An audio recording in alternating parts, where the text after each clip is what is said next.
রাত্রি 10টা বাজছে, স্করপিও লেগে আছে।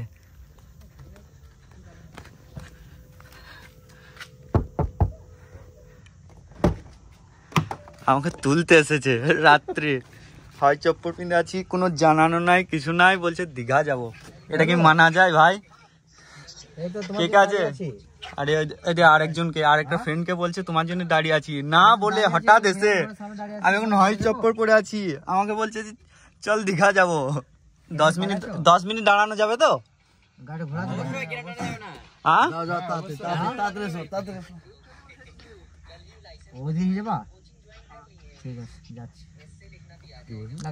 বেশ ঠিক আছে, আমি শুটা পরে আসি। এরা কি মানা যায় এরকম মানুষ? তো গাইস আজকে যাব দীঘা। এ হঠাৎ প্রোগ্রাম, কোনো প্রোগ্রাম ছিল না আগে, চেঞ্জ করিনি, নর্মাল যেমন ড্রেস ছিল এটাই পরে আছি। বন্ধুরা জানে কি করবে আজকে। আর দাড়ি দেখো কি অবস্থা, দেখো চুল দাড়ি কিছু কাটতে দেয়নি এরা। এরকম বন্ধুর দরকার নেই আমার আর। কই রেডি? কে আছে? আর হাই হাই হাই হাই, আমরা যাচ্ছি। এটা কি নিয়ম হঠাৎ? তোমরা কি যাবে? এটা না না, এটা হঠাৎ প্রোগ্রামটা ঠিক হলো। হঠাৎ না করলে হবে না। আমিরুল কোথায়? আমিরুলকে কতক্ষণ আগে বললে? 10 মিনিট আগে বলে। খাবার খেয়ে যাবো না, খাইনি, রাস্তায় খাবো। নামতে আছে তো। এই দেখো মানে ড্রেস পরার টাইম নেই গো, তোয়ালি পরে চলে এসেছে। এই তো একদিন এগোতে এসো।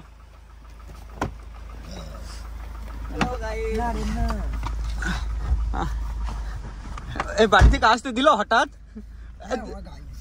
কাপড় তোর এক্সট্রা কাপড় লিস নিস? সব সব সেম, কোনো কাপড় নেই। বলছে বাড়ি থেকে বলে গেলে তো যেতে দিবে না, হঠাৎ প্রোগ্রাম, সেই জন্য সব নর্মাল কাপড়ে বাড়ি থেকে বেরিয়ে চলে এসেছে। এসে ফোন করছে বাড়িতে যে দীঘা চলছি, এটা মানা যায়? সেই হ্যান্ডসাম লাগছে না আমাকে, এরকম করে দীঘা নিয়ে যেছে। তো চলো দীঘা যাওয়া যাক। আমরা এখন কোথায়? এটা ফটুসাগো। বাহ, ভালো নামটাও বেশ। মানে আমরা বীরভূম থেকে পূর্ব বর্ধমানে এন্ট্রি করে দিয়েছি। এটা মুর্শিদাবাদ রোড, লেফটে, রাইটে আমরা যাব বর্ধমান, সামনে কাটোয়া। এটা বাদশাহী রোড। ভাই বাদশাহী রোড, কিন্তু রোডের কোনো কি বলবো কিছু নেই। তো আমরা ফটুসাগো পেরিয়ে গেছি। আমরা যাওয়ার কথা ছিল দুর্গাপুর রোডে, বা দুর্গাপুর রোডে গ্রামের রাস্তা, টাইম লেট হবে, ওই জন্য দেখলাম যে না হাইওয়ে ধরে নেবো অল্প সময়ের মধ্যে। এখান থেকে ফটুসাগো থেকে ডাইরেক্ট বর্ধমান, নতুন হাট পেরিয়ে বর্ধমান থেকে হাইওয়ে পেয়ে যাব কলকাতা রোড। এখন বাসছে 10টা। কতক্ষণে ভরতে পারবে মহারাজ ভাই? সকাল 7টা। এরকম বলো না, সূর্য উদয় দেখবো। দীঘা যাচ্ছি সূর্য উদয় দেখবো না বলছে, সকাল 7টায় ভরবো, মানে মাথার উপরে চলে আসবে সূর্য। এরকম করে, এরকম ড্রাইভার নিয়ে কি চলা যায়? তো ভাই ড্রাইভারকে ঘুম আসছে, তাই গাড়িটা দাঁড় করে দিলাম। এখন কলাঘাট পার করে গেছি আমরা। প্রচণ্ড ঠান্ডা, ড্রাইভার বারবার ক্লান্তি ভাব আছে, মানে 2 দিন ধরে ট্যুরেই চলছে, কারণ 1 জানুয়ারি গেল, তাই আজকে 2 জানুয়ারি, তাই 2 দিন ধরে ট্যুরেই আছে। ভাই ঠান্ডা কেমন? প্রচন্ড ঠান্ডা। আমরা আছি এখন শের বেঙ্গল হোটেল। বাহ, কি খাবে এখানে? টি খেতে এলে? ঠিক আছে। এই অ্যাম্বুলেন্স নাকি এগুলা? ও ট্রাভেল। প্রচণ্ড ঠান্ডা, তবু কি করব, ড্রাইভার ঘুমাচ্ছে, আস্তে আস্তে ঘুমিয়ে পড়ছে। ওই জন্য বললাম একটু সাইডে লাগিয়ে দাও বাইক কারটা। আর ঠান্ডা তার কথা বেরোচ্ছে না, কি বলবো, প্রচণ্ড ঠান্ডা। আর আমাকে তো বুঝতে পারলে একদম তুলে নিয়ে চলে এলো নর্মাল ভাবে। আমাকে যদি আগেও জানাতো যে আমরা দীঘা যাব, তাহলে আমি সেরকম রেডি হতাম। হঠাৎ বাড়ির সামনে এসে হরেন মারছে, বলছে বন্ধু চল, আজকে গাড়ি ফাঁকা পেয়ে গেছি, দীঘা থেকে ঘুরে আছি। বললাম বেশ ঠিক আছে, আমার রেডি, 10 মিনিট অন্তত দে। 10 মিনিট দিল, আমি ঘুরে চলে এলাম। রোড দেখছো, সেরকম কিছু সাজতে টাইম পাইনি, দেখে বুঝতেই পারছো নর্মালভাবে যা আছি। বাট একটা জিনিস, বন্ধুদের সাথে ঘুরতে বেরিয়ে এনজয় আলাদা। চলো চাটা খাওয়া যাক কিছু। চা তো খেতেই হবে, ঠান্ডার সময় চাটাই বেস্ট। ওখানে লাভপুর থেকে টুরিস্ট কিছু এসেছিল, ওদের জন্য প্রথমে যে 100 পিস চকলেট কিনেছিলাম সেটাতে ওদের হয়নি, কারণ ভেবেছিল অনেক আছে, তাই দুটো দুটো করে দিয়ে দিয়েছে, দিয়ে পোষায়নি। আবার এক্সট্রা 50 পিস আবার কিনে পাঠালাম যদি হয়, কারণ 60-65টা মতো ছেলে ছিল ওখানে বাসে।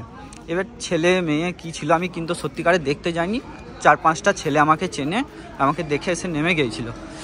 নেমে মানে আমাকে গাড়ি দেখে বুঝতে পেরেছে যে হ্যাঁ ওর গাড়ি আসছে, মানে ওই থাকবে।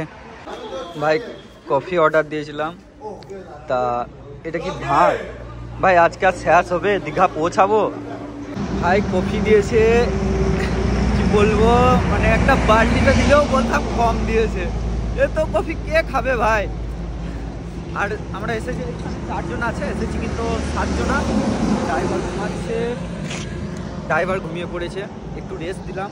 আর দুটো ফ্রেন্ডও ঘুমিয়ে আছে, ওরা উঠলো না, বলছে কফি খেয়াই তোরা। আর এখন বেরোবো, দেখি এখান থেকে এখনও প্রায় মিনিমাম 2.5 ঘন্টার রাস্তা আছে। যাই, দীঘাতে গিয়ে কথা হবে। টাটা।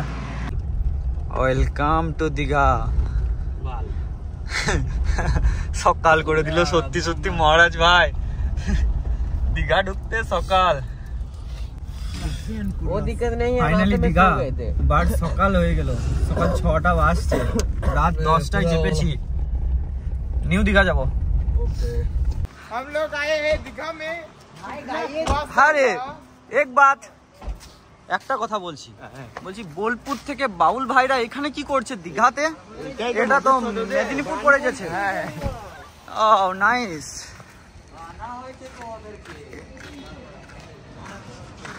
ভিউটা দেখো। আমাদের দাদাকে লাও, আমরুল দাদাকে নিয়ে লাও।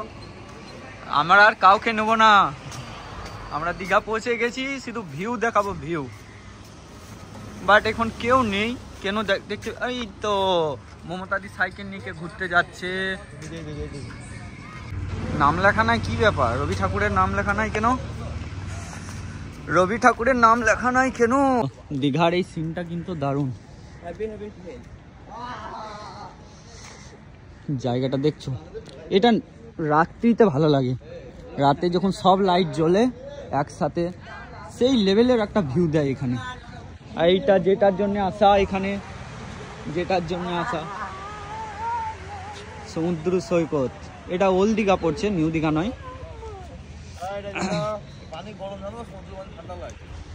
কই আজকে কুয়াশার কারণে কি সূর্য দেখা যাচ্ছে না? অনেক উপরে আছে বাট দেখা যাচ্ছে না। বাট ভিউটা কিন্তু দারুণ। যারা যারা আসনি তারা নিশ্চয়ই আসো একবার করে। সেই জায়গা ওয়েস্ট বেঙ্গলে থেকে যদি দীঘা না ঘুরতে আসো তাহলে আর কোথায় ঘুরবে? নামার দরকার নাই ভাই, ডুবে যাবি জলে। এ ভাই শোন শোন, এ ইমার্জেন্সি, যখন বড় ঢেউ চলে আসবে পারবি না উঠতে, এ নামিস না বন্ধু। আরে ঢেউ চলে আসবে, ঢেউ চলে আসবে, এদিকে ঢেউ চলে আসবে, উঠাই উঠাই। ওরা প্রথম এসেছে ওই জন্য একটু ভয় দেখাচ্ছে। এই উঠাই রে খাইরুল, এই আর কি করিস না, ঢেউ চলে আসবে। আরে বাড়বে।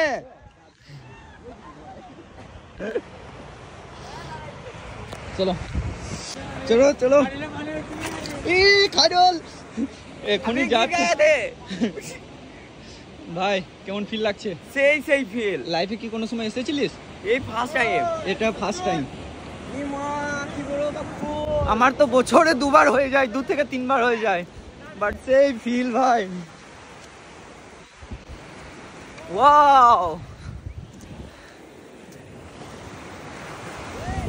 গাইস, প্রচন্ড ঠান্ডায় মনে রাস্তায় আসতে আসতে ড্রাইভার 3বার 4বার চা খেয়েছে।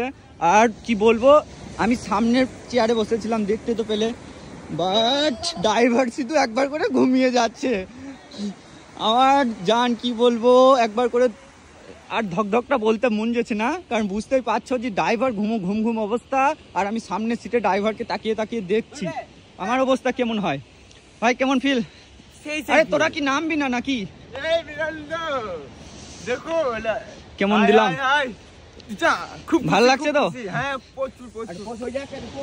আরে তুই কি মাছ চুরি করতে এসেছিস নাকি দীঘা?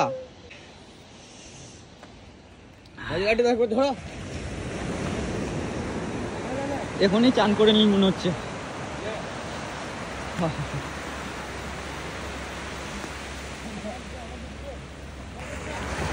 ঢেউটা দেখছো কেমন আসছে ভাই, সেই লেভেলের ঢেউ দিচ্ছে ভাই। এ ভাই নৌকাওয়ালা, আমাকে নিয়ে যাবা? আজকে কোনো নৌকা দেখতে পাচ্ছি না, কেন বুঝতে পারছি না। কারণ ওদিকে থাকবে, আগে আমরা ফ্রেশ হবো, কারণ বন্ধুগুলা এত এত এত হারামে আমাকে 10 মিনিট আগে জানাচ্ছে যে দীঘা বেরোবো। তাহলে এদের সাথে দীঘা এলে যা হয়, প্রচণ্ড টায়ার্ড, প্লাস কাপড় চোপড় রেডি হবে, ফ্রেশ হবো গা, চান করবো গা, প্লাস একটা রুম দেখতে হবে। এদের সাথে কি আসে? যাই হোক, এখন যাই। অনেক ঢেউ দেখলাম অনেকক্ষণ ধরে। আসো দীঘা, সবাই বারবার বলছি দীঘা আসো, দীঘার মতো জায়গা নেই বা নোকালে দেখার মতো ভাই। সেই স্বাদ। ও তো ঘুরোইনি ভাই, এক পাক ঘুরোছিলাম। ওভার एक्टिंग के लिए ज्यादा पैसा काट लेंगे। এ চলো ভাই, আগে রুম নি, তারপরে দেখা যাবে। এসে তোমাদেরকে ঘোরাতে চাপাবো। কিসে কিসে কিসে কিসে চাপতে চাও? প্যারাশুটে না, প্যারাশুট তোমার দ্বারা নয়। আমি তোমাকে এমনি বোটে চাপাবো। প্যারাশুট তোমাকে গোটা সমুদ্র না, প্যারাশুট বাদ দিয়ে, প্যারাশুট নয়, বোটে চাপাবো, অসুবিধা নেই। কারণ প্যারাশুট তুমি ধরে রাখতে পারবে না, প্লাস প্যারাশুট তোমার দ্বারা লয়। এমন ও প্রচন্ড ভয় খেয়েছিল, প্রথম চান্সে নাম ছিল না ওখান থেকে। ও ভেবেছে ঢেউ চলে আসে হয়তো, কারণ প্রথম এসেছে না। আর দুটো বন্ধু ওখানে দাঁড়িয়ে আছে, ওরা নামবেই না বলছে। কারণ নেমে কি করবে? বছরে 2-3 বার করে যদি এখানকে আসে আর দেখতে ভালো লাগবে, বাট তবুও ভালো লাগে, মনটা ফ্রি হয় এখানে এসে, ওই জন্য আসি। আর তোমাদের জন্য খাস করে আরও এলাম যে না, একটা ব্লগ বানাই গিয়ে। বাট এত বড় ব্লগ তো একটাতে ধরবে না, তবুও দেখছি যদি না হয় তা রুম নেই, রুম নিয়ে ফ্রেশ হওয়ার পর তখন আর একটা নিউ ব্লগের পার্ট 2 করে দেবো। এসো রে ভাই, আবার কি গাইস, এটা ডেট চার্জ নেই একদম, কারণ এরা হঠাৎ বলেছে। আমি চার্জে দেওয়ারও টাইম পাইনি, আগে আমাকে রুম নিতে হবে, তবেই আমি কোনো কাজ করতে পাবো, এখানে ঘুরতে পাবো, এনজয় করতে পাবো। বাট এদের সাথে এসে লাইফ শুধু ঠান্ডায় কাটছে, প্রচণ্ড ঠান্ডা আজকে। কিন্তু যা বলবে বলো, কিন্তু ভিউটা দেখো, ভিউ দেখো ভাই,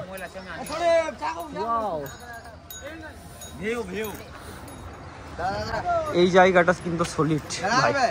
এটা সন্ধ্যের দিকে, বারবার বলছি, এটা সন্ধ্যের দিকে সেই দেখতে লাগে এই সিনটা। এখানে আড্ডা দেওয়ার মতো জায়গা। চলো চা খাওয়া যাক, দীঘার চা। লেবু চা, আদা চা,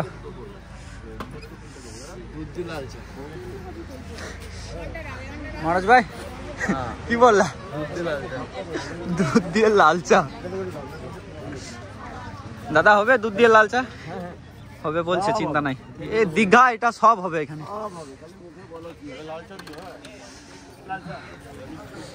তোমরা চা খাবে? প্রচন্ড ঠান্ডা। যেটা যার দরকার সেটা তার কাছে পেয়ে গিয়েছি। কিছু বলছো? আমি খালি একটাই কথা বলতে চাইছি, আর কিছু বলতে চাইছি। তোমাকে তো সেই শাহরুখ খান দা লাগছে। প্রচন্ড ঠান্ডা। তুমি যা পোস্টটা আরেকবার দাও পোস্টটা। শাহরুখ খান যদি ভাই পোস্ট আর একবার দেখে নেয় তাও বলিউড ছেড়ে দিবে। কি বলো বলো তো, শাহরুখ খান না তোমার পোস্টটা যদি আর একবার দেখে নেয় না, তা মুভি করাও ছেড়ে দিবে, বলবে আমার থেকেও ভালো পারছে। সেই লেভেলে দিল, বেশি বেশি ঢম মেরে দিলাম, কিছু মনে করো না। ভুল হয়ে গেলে ক্ষমা করে দিও। আমি বুঝতে পারিনি, আমি বললাম আপু আমি ফোনটা নিয়ে নি। না না আমি বুঝতে পারিনি যে দীঘা, না না আমি বুঝতে পারিনি যে দীঘাতে তো ঠান্ডা হবে না, এ তো নর্মাল ভাবে আসতাম না, একটা ব্ল্যাঙ্কেট মুড়ো দিয়ে আসতাম। গ্রামের ছেলে তো কোনো ব্যাপার নেই নাকি? না আমাদের ঠান্ডা চলে। এতক্ষণে সূর্য উঠেছে অনেকক্ষণ বার দেখা দিল এই মাত্র, কারণ আজকে প্রচণ্ড কুয়াশা, দেখতে পাচ্ছিলাম না। এবার জমজমাট হবে, তারপর তো আমরা রেডি হয়ে আসি। চলো চলো আর নয়, চলো।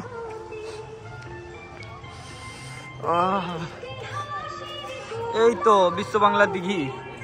এখানে মানে কি বলবো আর, মমতাদি যখন আসে দীঘা শৌকত ঘুরতে দেখতে তখন এখানেই থাকে।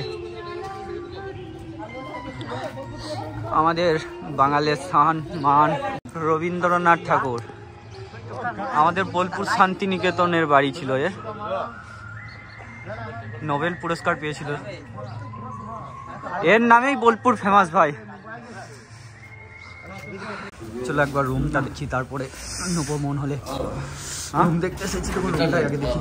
হোটেলটাও বেশ ভালো বটে, বললে হবে না।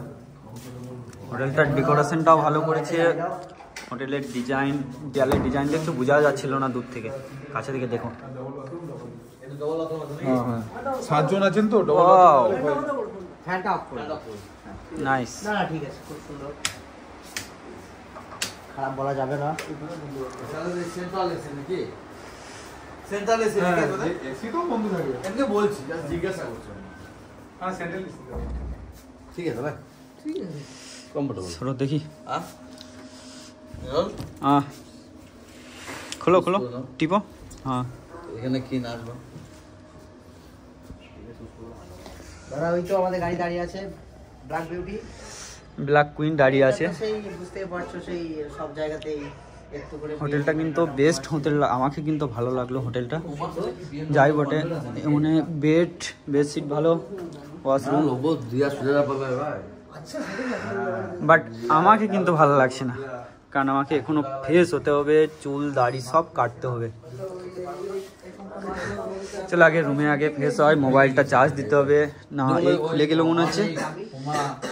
অনেক রকম আগে খুললো কোনো মতে, বাট 1%, মানে দুবার টিপে ধরে খুললাম। চলো দাদা দেখো এসো।